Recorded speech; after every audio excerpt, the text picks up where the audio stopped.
하나님의 말씀을 함께 봉독해 올리겠습니다. 마태복음 14장 1절부터 12절 말씀까지를 합독해 올리도록 하겠습니다. 그때 분봉왕 헤롯이 예수의 소문을 듣고 그 신하들에게 이르되 이는 세례 요한이라 그가 죽은 자 가운데서 살아났으니 그러므로 이런 능력이 그 속에서 역사하는도다 하더라. 전에 헤롯이 그 동생 빌립의 아내 헤로디아의 일로 요한을 잡아 결박하여 옥에 가두었으니 이는 요한이 헤롯에게 말하되 당신이 그 여자를 차지한 것이 옳지 않다 하였음이라. 헤롯이 요한을 죽이려 하되 무리가 그를 선지자로 여김으로 그들을 두려워하더니 마침 헤롯의 생일이 되어 헤로디아의 딸이 연석 가운데서 춤을 추어 헤롯을 기쁘게 하니 헤롯이 맹세로 그에게 무엇이든지 달라는 대로 주겠다고 약속하거늘 그가 제 어머니의 시킴을 듣고 이르되 세례 요한의 머리를 소반에 얹어서 내게 주소서 하니 왕이 근심하나 자기가 맹세한 것과 그 함께 앉은 사람들 때문에 주라 명하고 사람을 보내 옥에서 요한의 목을 내게로 베어 그 머리를 소반에 얹어서 그 소녀에게 주니 그가 자기 어머니에게로 가져가니라. 요한의 제자들이 와서 시체를 가져다가 장사하고 가서 예수께 아뢰니라. 아멘. 오늘 말씀은 우리가 복음으로 들어가 있는데 복음으로 이것을 이해하기는 너무나 힘들고 어려운 말씀이에요. 그러나 구약의 말씀을 잘 알면 오늘 말씀이 우리에게 왜 복음으로 와야 하는지를 깨닫게 될 것입니다.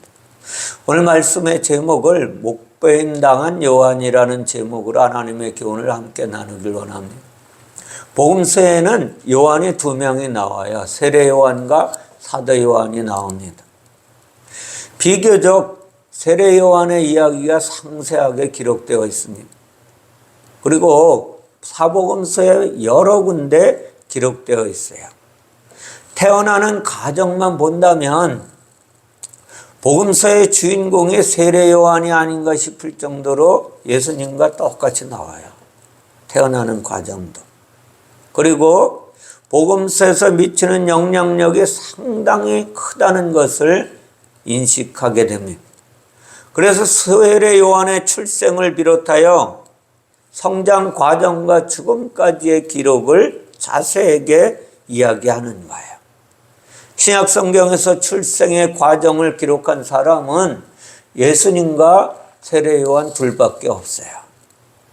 또한 죽음의 과정을 기록한 사람도 예수님과 세례 요한 둘밖에 기록하지 않아요. 우리가 지금 보고 있는 말씀은 세례 요한에 대한 죽음에 대한 기록이에요. 근데 여기에 누가 나오냐? 분봉왕 헤롯이 등장을 합니다. 세례 요한을 죽인 자는 성경은 분명히 분봉왕 헤롯이라고 기록하고 있어요. 그런데 분봉왕 헤롯이 왜 분봉왕이냐? 이 당시에 로마의 지배를 받고 있던 이스라엘은 네 분봉왕이 와서 이스라엘을 지배하고 있었던 시대예요. 각 지역에 한 명씩 4분의 1이라는 뜻입니다. 분봉왕은.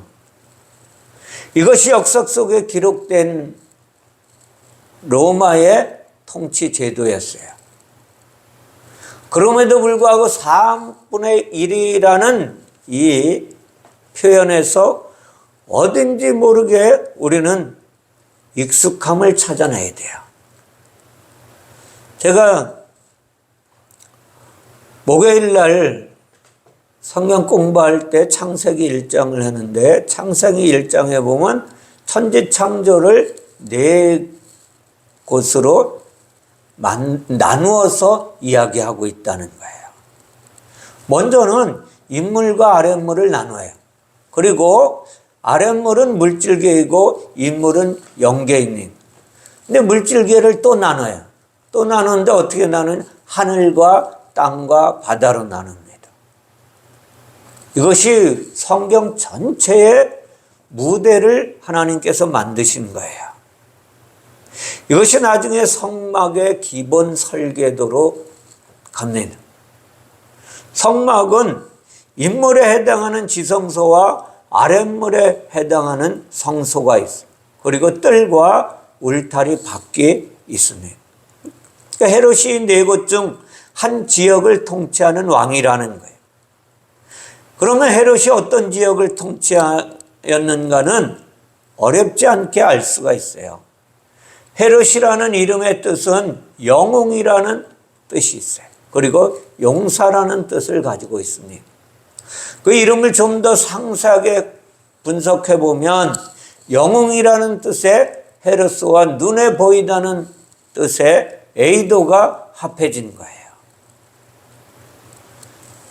그러면 헤롯의 이름의 뜻은 눈에 보이는 영웅이다 라는 뜻입니다. 헤롯 이름은 그가 어떤 지역을 통치하였는가를 잘 알려주고 있어요. 창세기로 돌아가 보면 네피림이 나오죠. 그 창세기 6장 4절에 보면 당시의 땅에는 네피림이 있었다라고 해요. 그 후에는 하나님의 아들들이 사람의 딸들과 어떻게 했다 그랬어요? 딸들에게로 들어와 자식을 낳았으니 그들을 용사라 고대의 명성에 있는 사람들이었더라 라고 이야기해요. 이 구절에서 용사로 번역한 기브로가 헤롯의 영웅과 같은 단어를 쓰고 있어요.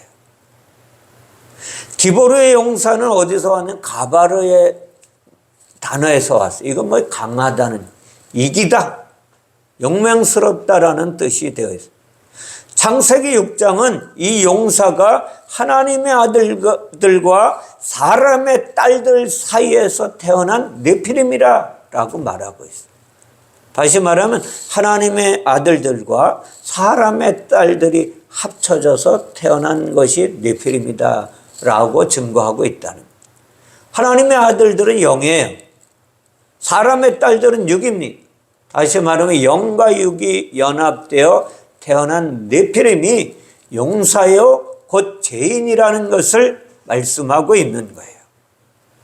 그래서 신학자들은 네피림을 반신반인이라고 묘사하기도 합니다. 반은 하나님의 아들인 신이고 반은 땅에 사는 인간이라는 것입니다. 그리스 로마 신화에는 반신반인의 존재가 많이 등장하고 있어요. 그들은 하나님의 성정을 닮아서 매우 강하고 키도 큽니다. 또한 사람을 닮아서 사람처럼 행동하는 존재예요. 이러한 개념을 만들어 로마 신화에는 반은 말이고 반은 사람의 육체인 켄타우로스가 나타나는 거예요. 네피림은 이런 이상한 돌연변이 존재를 뜻하는 것이 아니고 우선 네피림이라는 단어는 히브리어에서 보면 나팔이라는 단어에서 왔습니다. 이것은 뭐 떨어진 존재다라는 거예요. 네피림은 영계인 하늘에서 땅으로 추방된 자들이라는 거예요. 그러나 땅으로 떨어진 존재이지만 그 안에 뭐가 있어요? 영이 있어요. 겉은 육체의 사람이 네피림인데 네피림인 사람은 영적으로도 거인이고 육적으로도 짐승과 같은 존재라는 거예요. 용맹한 존재라는 거예요. 그래서 창세기 10장 8절에는 구스가 또 니므롯을 낳았으니 그는 세상의 첫 용사라라고 말씀하고 있어요. 함족 계열의 구스가 아들 니므롯을 낳았다는 이야기예요. 그가 세상의 첫 용사라고 이야기합니다. 그러면 니므롯이 뭐예요? 첫 번째 네피림이라는 거예요. 근데 만약 네피림을 육체를 입은 사람이라고 말한다면 니므롯이 첫 네피림일 수 없다는 거예요. 왜 그럴까요? 그 전에 아담이 있었기 때문에. 수많은 자들이 있었기 때문에. 그렇게 보면 네피림은 아담이 되어야 하는 건데 그렇게 말하지 않아요. 우리는 여기서 두 가지를 잘 기억해야만 합니다. 니무롯은 홍수 이후에 첫 번째 네피림이라는 뜻입니다. 두 번째는 구스 이름의 뜻은 검다는 것이 아니고 니무롯 이름의 뜻은 반역이라는 뜻을 가지고 있어요. 그러니까 네피림은 또 니무롯은 하나님께 죄를 지은 반역자라고 표현해내는 거예요. 하나님을 대적하는 죄를 지어서 땅으로 추방된 자가 니무롯이라는 거예요. 첫 용사는 순서를 가리키는 것이 아니라 가장 강력한 용사라는 뜻입니다. 모든 피조물 중에 사람이 가장 강력한 용사이며 죄인이며 고집센 존재라는 것을 표현해내는 거예요. 그러므로 네피림과 니무롯은 모두가 용사였고 어때 육체를 가진 존재였어요. 다시 말하면 네피림과 니무롯은 모두 영이 아닌 육을 통치하는 왕이라는 거예요. 육체를 통치하는 왕. 그러면 영을 통치하는 왕은 누구예요? 하나님. 육을 통치하는 왕은 누구냐? 헤롯을 지칭하는 거예요. 오늘 창세기의 말씀을 빌어오면 헤롯이 그런 뜻입니다.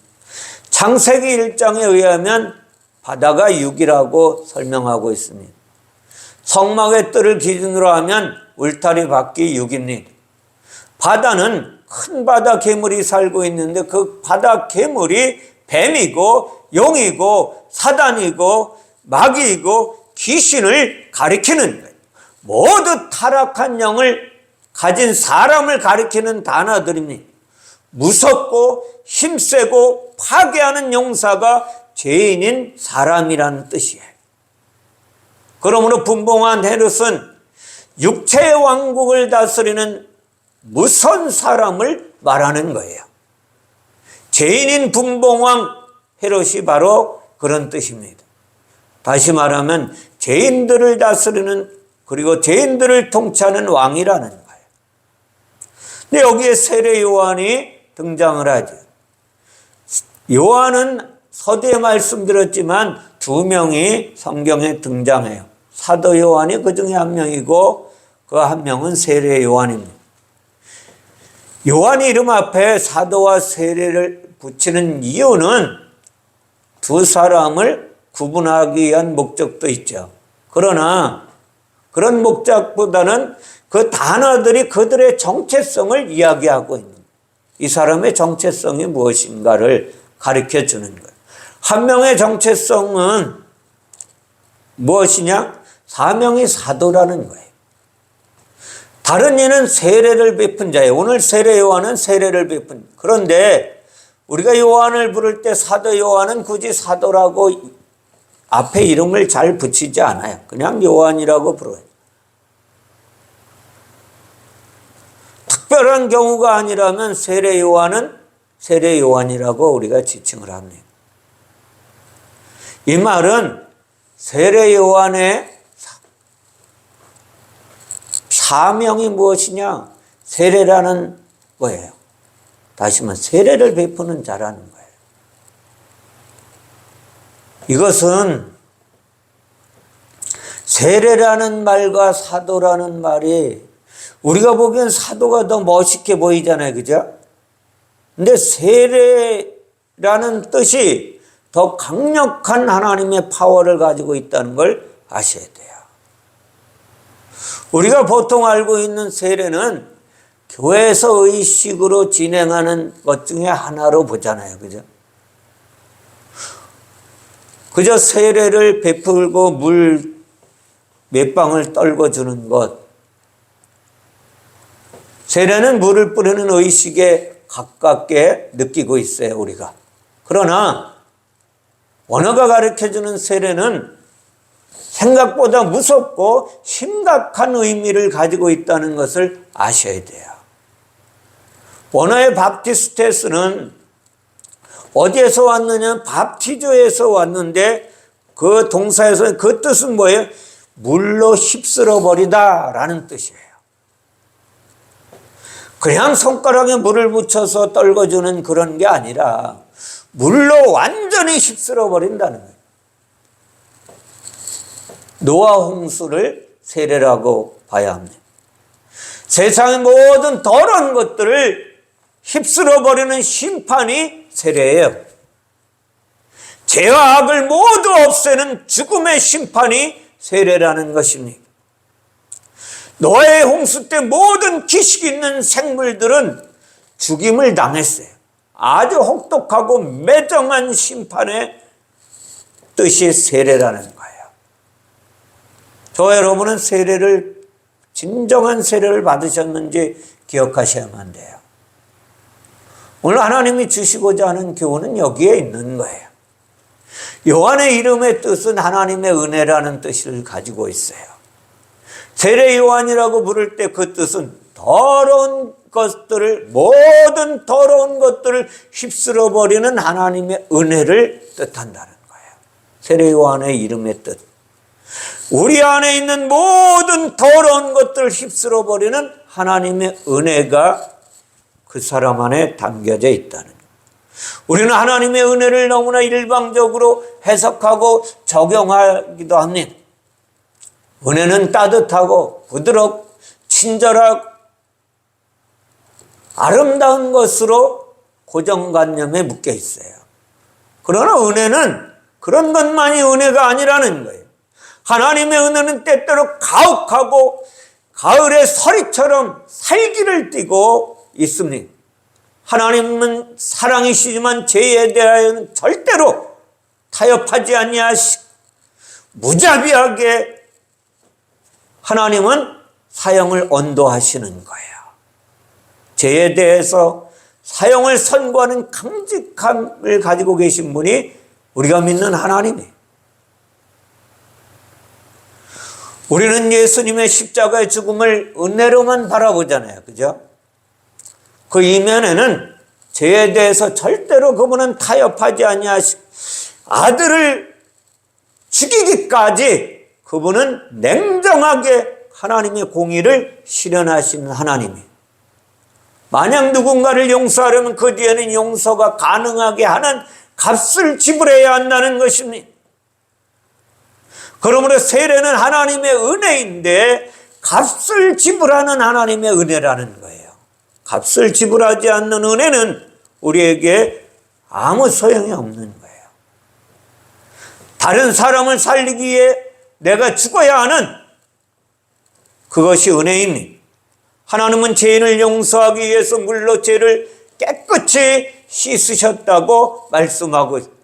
그 죄를 씻는 물은 아무 곳에서나 흘러나오는 물이 아닙니다. 예수 그리스도를 죽여야만 나오는 물이에요. 죽지 않으면 그 안에서 물이 나오지 않는 거예요. 이것은 구약의 이집트를 탈출할 때에 바다가 갈라지는 것에서 하나님이 교훈을 우리에게 허락하십니다. 바다는 죽음의 물이에요. 예수가 쪼개지는 율법의 물이 바다였으니 하나님의 진노로 인해 폭풍을 치는 홍수가 세례이고 그것이 하나님의 은혜라는 것을 잊지 마시기 바랍니다.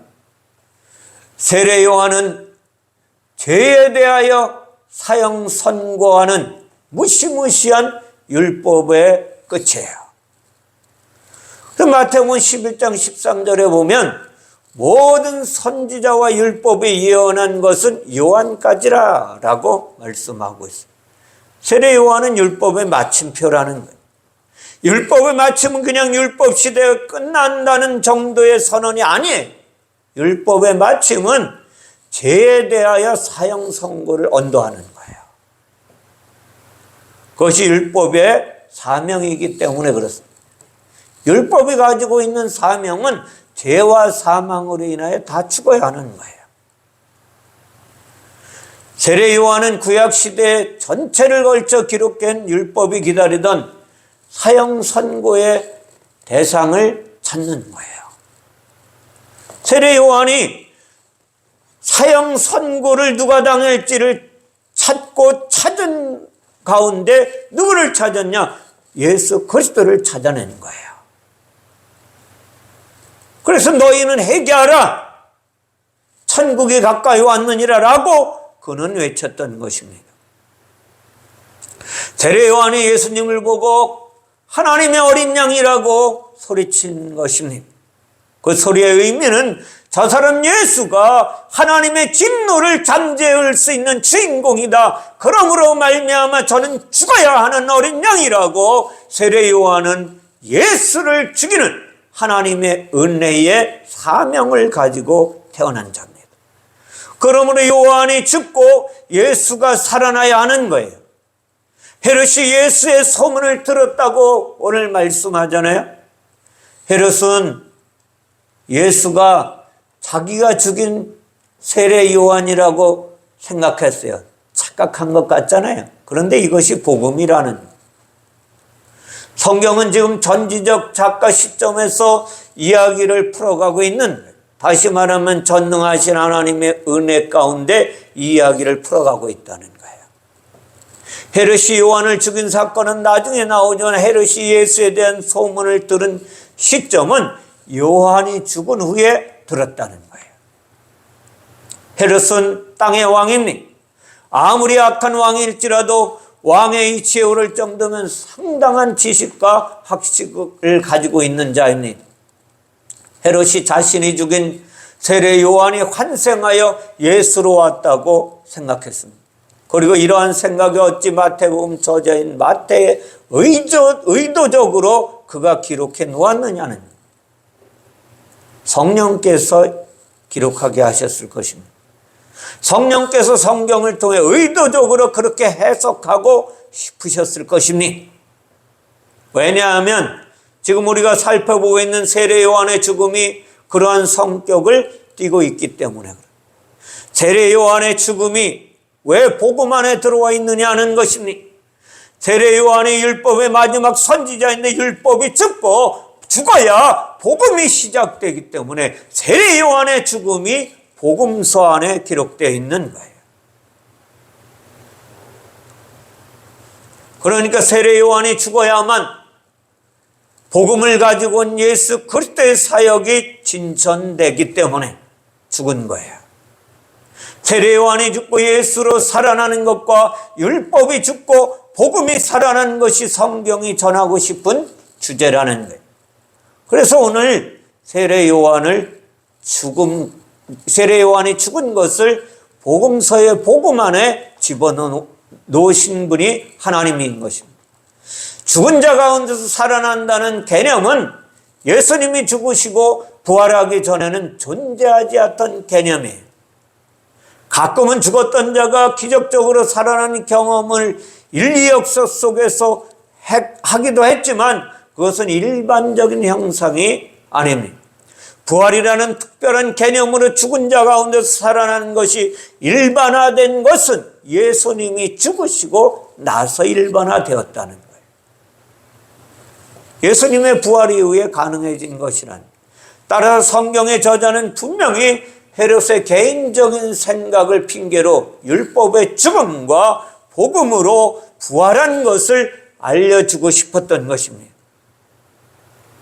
여기에 헤롯의 아내 헤로디아가 나와요. 그죠? 오늘 본문에 보면 이어서 성경 세례 요한의 죽음에 대한 상세한 경위를 설명하고 있는데 세례 요한은 헤롯에게 불편한 직언을 했던 자라고 설명하고 있습니다.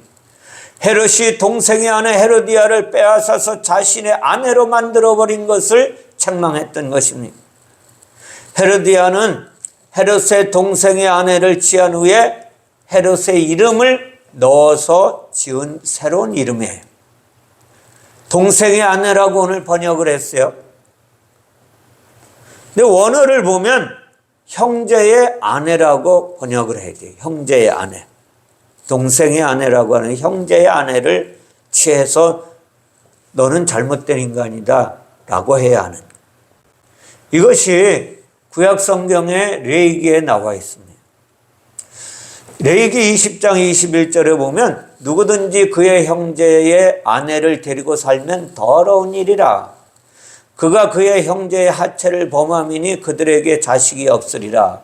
율법에 의하면 형제의 아내를 데리고 살면 어떻게 해야 돼? 죽어야 돼요. 따라서 율법의 마지막 선지자인 요한은 헤롯이 그 형제의 아내를 빼앗아 취한 일을 책망했기 때문에 그래요. 책망하지 않을 수가 없는 거예요. 율법의 마지막 선지자이기 때문에. 이것이 화근이 되어 요한은 옥에 갇히게 되었고 우리는 일어날 사건을 그저 세상의 막장 드라마처럼 생각하고 있어요. 그러면 곤란하다는 거예요. 오늘 이 성경은 그런 막장 드라마 같은 이야기로 사람들의 흥미를 끌으려고 기록해 놓은 책이 아니라 진리를 기록하는 것이 성경의 목적이잖아요. 우리는 앞에서 헤롯에 대해 많은 이야기를 나눴습니다. 헤롯은 영이 타락해서 육체가 된 죄인의 표상이라고 말씀드렸어요. 형제의 아내가 누구냐 그러면 형제의 아내는 히브리서 2장 11절에 의하면 형제는 누구예요? 형제는 예수 그리스도가 형제가 된. 아내는 누구예요? 성령이 형제의 아내. 성경은 이것을 가르쳐주고 싶었던 거예요. 비록 타락했지만 사람의 영의 근원이 어디예요? 하나님이잖아요. 같은 영으로 지음을 받은 형제라는 것입니다. 근데 사람은 육이 되었고 하나님은 영이 되었어요. 헤롯은 육이 된 죄인입니다. 죄인들 속에 거룩한 영이 죽었지만 안에 있는 거예요. 이것을 양심이라고 성경은 이야기합니다. 그러나 죄인들은 양심을 따라서 살지 않습니다. 죄인들은 자신들을 타락한 영을 따라서 육체의 유익을 위해서 살아가는 존재예요. 본래는 거룩했던 영이었었는데 헤로디아는 헤롯이 억지로 이름을 주고 함께 살고 있는 타락한 영이라는 뜻이에요. 이러한 관계를 설명한 것이 창세기 6장 1절입니다. 하나님의 아들들과 사람의 딸들이 연합되었다라는 뜻. 아들들이 땅에 있는 하나님의 아들들이 땅에 있는 사람의 딸들을 아내로 취했으니 그래서 덩달아 자신들도 타락한 영이 되었다는. 헤롯은 타락한 하나님의 아들이고 헤로디아는 땅에서 지한 타락한 영이라는 뜻입니다. 그래서 주님은 사도 바울을 통하여 다음과 같이 말씀하고 있어요. 고린도전서 6장 15절 17절 말씀에 너희 몸이 그리스도의 지체인 줄을 알지 못하느냐? 내가 그리스도의 지체를 가지고 창녀의 지체를 만들겠느냐? 결코 그럴 수 없느니라. 창녀와 합하는 자는 그와 한 몸인 줄을 알지 못하느냐? 일러스되 둘이 한 육체가 된다 하셨나니 주와 합하는 자는 한 영이니라. 아멘.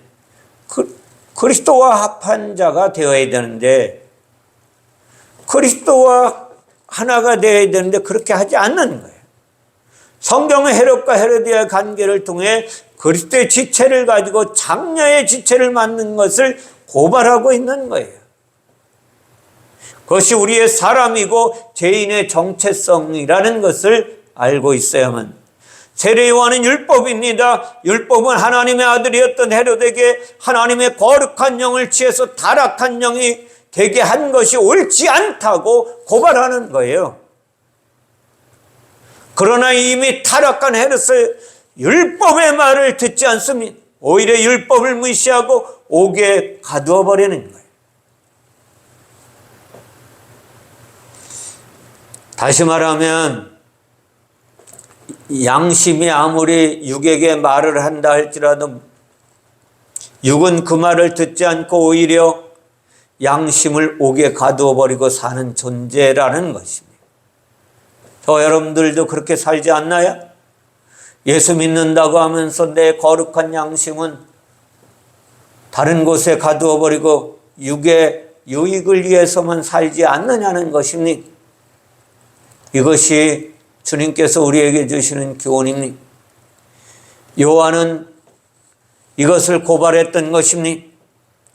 세례 요한은 율법이 되어 죄인의 타락한 영과 함께 살고 있는 것을 고발했던 거예요. 하나님의 영을 타락한 혼으로 취하는 것이 옳지 않은 일입니다. 헤롯은 요한을 죽이려 했지만 많은 이들이 요한을 선지자로 생각하고 있기 때문에 두려워서 그를 실행하지 못하고 옥에 가두어 버렸습니다. 죄인들은 양심을 무시하고 옥에 가두지만 모든 사람들 속에 있는 양심의 영향력을 두려워하는 거예요. 다른 사람들을 두려워하는 거예요. 양심은 율법을 가지고 육을 정죄합니다. 육의 입장에서 율법과 양심은 너무나 불편한 존재라는 것을 아셔야 돼요. 그래서 하나님께서 심어놓으신 정하신 율법을 폐할 수는 없는 거예요. 율법으로 말미암아 우리는 죽어야만 하는 존재예요. 그런데 그렇게 할 수 없는 삶이라는 것입니다. 헤롯의 생일에 춤을 춘 헤로디아의 딸이 등장합니다. 아침 때 헤롯의 생일이 왔어요. 성경은 역사책이 아니죠. 로마의 분봉왕 헤롯의 생일에 관심이 없어요, 성경은. 생일이라는 단어는 게네시아라는 어근에서 계속 따라가면 기노마이가 나오는데 기노마이가 어떤 거냐? 어떤 존재가 된 것을 말하는 거예요. 생일은 사람의 존재가 시작된 날이라는 거예요. 헤롯의 생일은 하나님의 아들이었던 헤롯이 타락하여 육체를 입고 인생을 시작한 날이라는 것을 성경은 가르쳐 주는 거예요. 헤롯과 헤로디아의 사이에서 난 딸이 아버지의 생일을 맞이해 춤을 추었으니 헤롯과 헤로디아는 뭐라 그랬어요? 땅의 사람이 되어버리고 말았다고 했죠. 그러니까 아들이 아닌 딸이 출생한 것입니다. 여기서 우리가 생각하는 세상의 아들, 딸을 논하려고 헤로디아의 딸을 춤췄다고 이야기한 게 아니라는 거예요. 다시 말하면 육체가 춤을 추는 거예요. 헤롯의 딸은 육체를 가리키는 것, 육체가 되어서 출발한 그날을 육체가 된 존재가 춤추고 기뻐하는 거예요. 그러니까 우리는 이걸 아셔야 돼요. 주변에 모인 육체의 신하들도 기뻐하잖아요. 헤롯의 생일을. 그래서 헤롯은 딸에게 원하는 것이 무엇이든지 주겠다고 말합니다. 헤롯의 딸은 어머니 헤로디아에게 달려가서 무엇을 구할까 묻습니다. 헤로디아는 세례 요한의 머리를 원했어요. 그리고 헤롯과 헤로디아는 여기서 보면 또 헤롯까지도 한 통속이라는 것을 아셔야만 돼요. 같은 존재라, 같은 죄인이다. 죄악의 구렁텅이에서 육을 위해서 사는 존재라는 것을 가르쳐 주는 거예요. 타락한 영의 생각은 같다는 것입니다.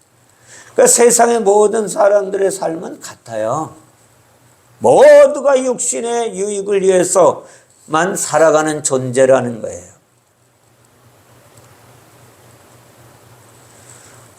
누가복음 23장 12절에 보면 평상시엔 원수처럼 지내던 헤롯과 빌라도가 한 통속이 되거든요. 그래서 뭐라냐면 헤롯과 빌라도가 전에는 원수였으나 당일에는 친구가 되었다. 누구를? 예수를 잡아 죽이는 일에. 육체로 원수였던 사람들도 영을 대적하는 일에는 같은 마음을 가지고 있다는 거예요. 헤롯 가문의 가족들은 영을 대적하는 친구들이라는, 헤로디아의 딸이 헤롯의 생일날 춘 것은 육체의 춤이요 영을 희롱하는 춤이라는 걸 아셔야 돼요. 조롱하는 거예요. 율법을 무시하고 제 마음대로 살고 싶은 욕망의 춤이 헤로디아의 딸의 춤이라는 거예요. 그런데 여기서 헤로디아의 딸이 헤로디아에게 묻고 세례 요한의 머리를 원했어요. 그리고 헤로디아의 그 말 때문에 헤롯은 명령합니다. 그리고 세례 요한의 무엇을? 머리가 소반에 얹혀져서 왔다고 이야기합니다. 소반은 우리나라 성경에서는 한국적인 언어를 표현한 거예요. 뭐를 담아가지고 하는 거니까. 그런데 이것이 진리 가운데 복음으로 회복되기는, 복음으로 풀기에는 좀 부족하다는 거예요. 네. 이게 원어에 보면 파낙스라는 것인데 이것을 소반으로 번역을 했어요. 이 파낙스는 플락스라는 동사에서 온 것인데 그것이 뭐냐, 넓적한 판이고 돌로 된 판이다 라는 뜻이에요. 돌판이다 라는 것입니다. 이 단어는 어디서 왔느냐, 플락스는 다시 말하면 그릇이나 도자기를 빚다는 뜻의 플라소에서 왔어요. 그러니까 소반은 무엇인가를 빚어내어 평평하게 만드는 어떤 것이라는 거예요. 또는 무엇인가를 빚어내기 위해 필요한 평평한 판이라는 거예요. 좀 생소한 개념이기는 하지만 구약 성경을 읽어보면 이 평평한 판이 무엇인지를 가르쳐 줍니다. 출애굽기 34장 정도에 가면 이제 모세가 시내산에 올라가기 전에 이야기를 이렇게 합니다. 모세가 돌판들을 처음 것과 같이 깎아 만들고 아침에 일찍 일어나 그 두 돌판을 손에 들고 여호와의 명령대로 시내산에 올라가니. 구약이 설명하는 소반은 다시 말하면 모세가 만든 두 돌판이었습니다. 하나님은 그 돌판 두 개 위에 율법의 말씀을 파서 주십니다. 모세도 돌을 빚어서 판을 만들었고 그 돌판 위에 기록된 율법의 말씀은 다시 말하면 무엇이냐? 죄인을 의인으로 빚어내는 하나님의 말씀이라는 뜻이에요. 죄인인 인간을 의인으로 빚어내는 하나님의 말씀이 십계명이라는 거예요. 요한의 머리는 잘렸고 소반 위에 올려졌다고 말씀하고 있습니다. 요한은 율법의 마지막 선지자라고 말씀하고 있습니다. 요한이 목배임을 당하여 머리만 남아 있습니다. 이것이 율법이 목배임을 당하여 머리 대신 예수 그리스도만 남는 것입니다. 이 뜻이 바로 여기에 있는 거예요. 머리 대신 그리스도만 남는다는 거예요. 소반은 율법이고 율법이 복음으로 완성되면 율법은 물러가고 머리 대신 예수 그리스도만 남게 될 것이다 라는 하나님의 뜻이 여기에 비유로 담겨져 있는 거예요. 그러므로 세례 요한의 죽음은 반드시 필요했던 것입니다. 그래서 세례 요한의 죽음 후부터 예수님의 공생애가 본격적으로 시작된 것입니다. 신랑의 친구가 신랑을 소개하면 친구는 물러가는 거예요. 그리고 신랑이 주인공으로 남아있게 되는 것처럼 이러한 원리를 따라 죄인들도 같은 길을 걸어가야만 한다는 것입니다. 사랑하는 성도 여러분, 죄인들은 율법의 길을 거쳐가지 않으면 안 된다는 거예요. 율법을 통해서만 자신이 목배임을 당할 존재라는 것을 깨달으라는 것입니다. 오늘 예배 가운데 있는 저와 여러분이 오늘 이 말씀이 내 안에 살아있어야 하는 거예요.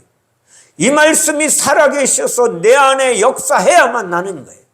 율법을 통해서만 자신이 목배임을 당할 존재라는 것을 깨달으라는 것입니다.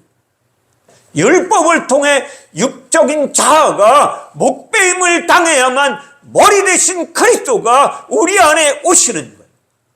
자아가 죽은 사람에게 오시는 예수 그리스도로 인해 하나님의 성전인 완성될 수 있는 것을 가르쳐 주는 것입니다. 계시록 20장 4절에 보면 다음과 같이 말씀하고 있습니다.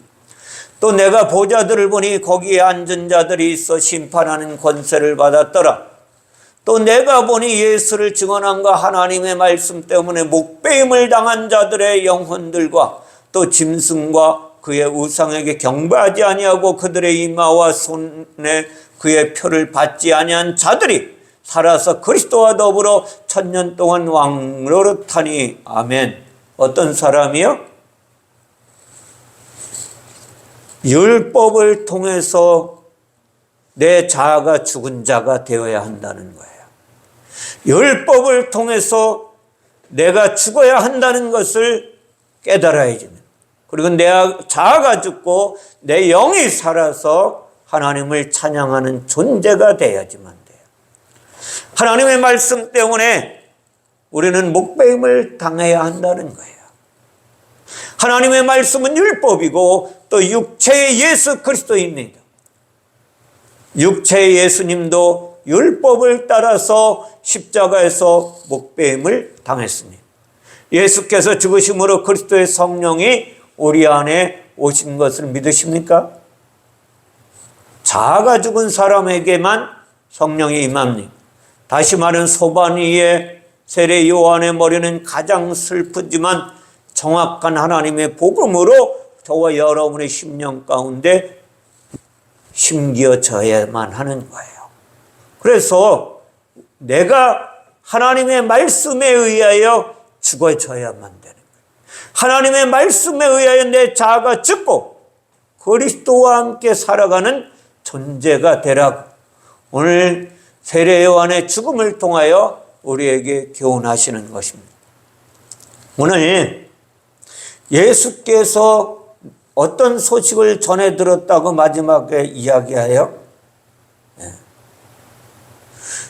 요한의 장사 소식이 예수께 전해졌다고 그랬어요.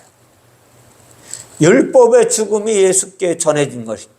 예수님은 그 죽음으로 완성된 율법을 통해 자신이 가야 할 길을 정하시는 거예요. 성경은 예수께서 요한의 죽음의 소식을 접한 후에 하신 사역을 다음과 같이 정리하고 있어요. 우리가 읽지는 않았지만 요한복음 14장 13절 14절에 다음과 같이 정리해버리고 맙니다. 예수께서 들으시고 뭘 들으시고요?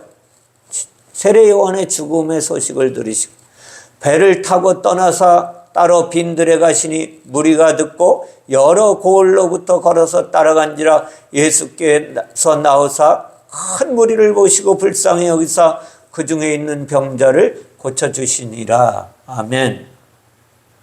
예수께서 배를 타고 빈들로 가셨습니다. 배는 구원의 방주이고 빈들은 구약의 광야와 같은 곳입니다. 광야에 갈 곳을 모르는 무리를 구원의 방주에 태우려고 예수님이 가셨던 거예요. 무리들은 죄와 사망에 사로잡힌 불쌍한 죄인들입니다. 그 무리들을 죄에 죽을 수밖에 없는 병으로부터 고쳐주시는 분이 예수님의 사역입니다. 다시 말하면 죽을 수밖에 없는, 죄로 말미암아 죽을 수밖에 없는 그 병을 고쳐주셨다는 건 무엇이냐? 구원시켰다는 것입니다.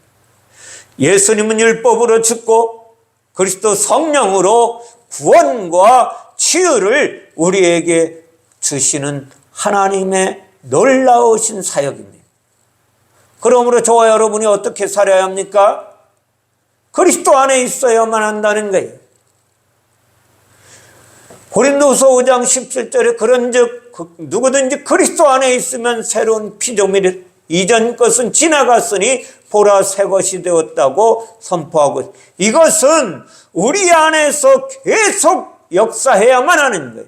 내가 무엇을 하든지 어떤 일을 하든지 그리스도 안에서 살아야만 하는 거예요. 새롭게 살아야만 하는 거예요. 새로운 삶을 살아내야만. 오늘 예배드리지만 지난주에도 예배드릴 때 오늘 드리는 예배는 새로운 예배가 우리 안에 진행되어져야만 한다는 것입니다. 그리스도 안에서 경건하게 살기를 원하십니까? 그리스도인으로 살기를 원하십니까? 그런 사람은 세상의 환난과 핍박이 다가온다는 걸 잊지 마셔야 됩니다. 그리스도인으로 살아가는 존재는 세상으로부터 환난과 핍박을 당하는 것이 당연한 거예요. 디모데후서 3장 12절에 사도 바울은 디모데에게 다음과 같이 이야기합니다. 무릇 그리스도 예수 안에서 경건하게 살고자 하는 자는 박해를 받으리라. 아멘. 당연히 박해받고 사는 거예요. 그리스도 안에서 살아가는 삶이 무엇인지 잘 알아야만 돼요. 갈라디아서 2장 20절에도 사도 바울은 고백을 하잖아요. 내가 그리스도와 함께 십자가에 못 박혔나니 그런즉 이제는 내가 사는 것이 아니요 오직 내 안에 그리스도께서 사시는 것이라. 이제 내가 육체 가운데 사는 것은 나를 사랑하사 나를 위하여 자기 자신을 버리신 하나님의 아들을 믿는 믿음 안에서 사는 것이라. 아멘. 왜 오늘 세례 요한의 죽음을 통해서 우리에게 말씀하시느냐? 성경의 말씀을 율법을 통하여 우리는 그리스도와 함께 죽어야만 하는 거예요. 말씀에 의하여 죽으라는 것입니다. 성경의 말씀에 의하여 죽고 말씀에 의하여 새로운 삶을 살아가라고 주님은 오늘 우리에게 교훈해 주시는 거예요. 로마서 6장 8절에 만일이라고 이야기합니다. 만일 우리가 그리스도와 함께 죽었으면 또한 그와 함께 살 줄을 믿노라. 아멘. 내가 그리스도와 함께 죽었으면 그리스도와 함께 살 것을 믿음으로 살라는 것입니다. 누가복음 17장 33절에 주님은 이야기하십니다. 무릇 자기 목숨을 보존하고자 하는 자는 잃을 것이요 잃는 자는 살리라고 말씀하신 거예요. 자기 목숨을, 육체의 목숨을 보존하고자 하는 자는 잃어버릴 것이, 잃어버리는 자는 살리라. 다시 말하면 내 육의 욕망이 죽어야 한다는 것입니다. 내 육체의 생각, 자아가 완전히 죽어야 영이 사는 놀라운 하나님의 축복을 받아 누릴 수가 있는 것입니다.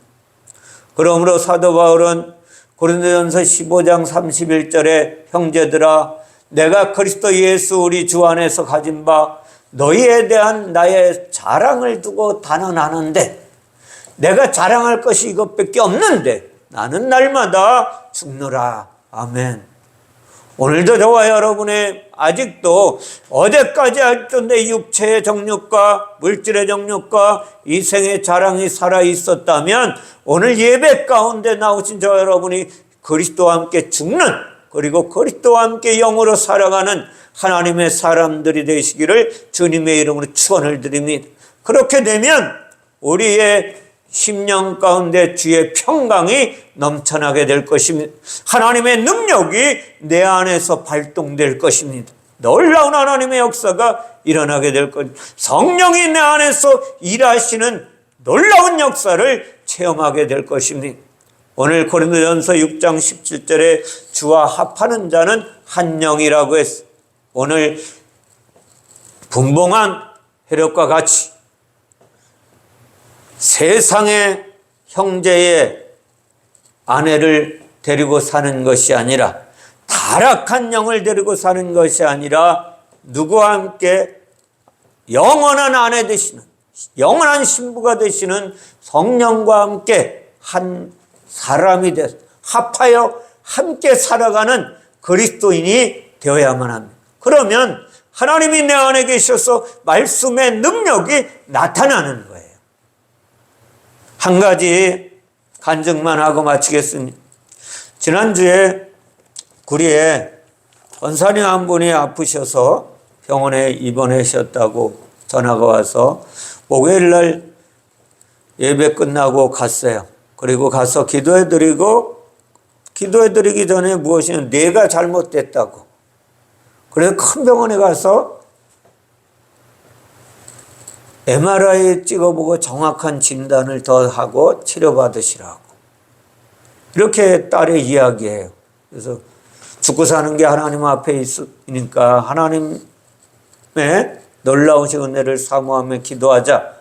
그리고 기도하고 왔어요. 근데 얼마나 감사하냐 하면